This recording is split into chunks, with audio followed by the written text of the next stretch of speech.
Restons dans le sourire. Figurez-vous que depuis quelques années, les clubs de yoga du rire se multiplient en France. C'est une technique qui commence à même faire son apparition dans le monde de l'entreprise, comme vous le montraient Michel Izard et Jean-Louis Alfero.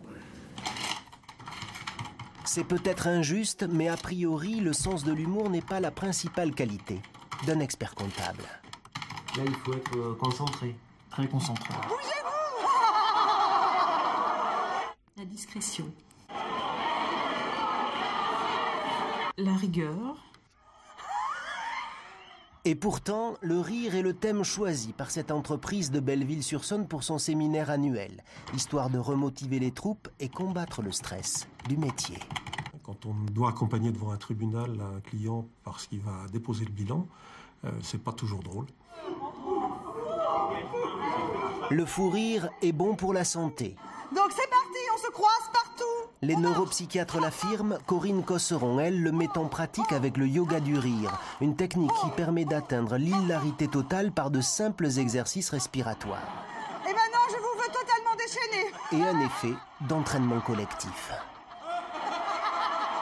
Le concept a démarré avec les clubs de rire, puis se développe maintenant dans les hôpitaux, les maisons de retraite et de plus en plus dans les entreprises. Et on n'arrive plus à suivre, de toute façon. Ni en entreprise, ni à l'hôpital, ni dans les clubs, nulle part. Il y a une telle demande de rire qu'on est totalement dépassé par ce qui se passe actuellement.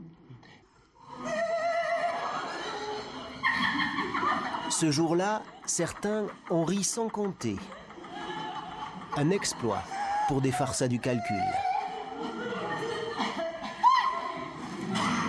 C'est génial. Je ne pourrais pas penser dans le cadre de mon travail de faire ce que j'ai fait aujourd'hui. J'ai un peu honte même. Oui, je crois que le petit nez rouge qu'on va sortir de qu'on aura dans notre bureau, dans notre tiroir et qu'on va sortir de temps en temps, ça nous permettra de voir les choses d'un œil différent. Une révolution est peut-être en marche dans le monde en apparence trop sérieux de la comptabilité. Pour la première fois, un pain volémique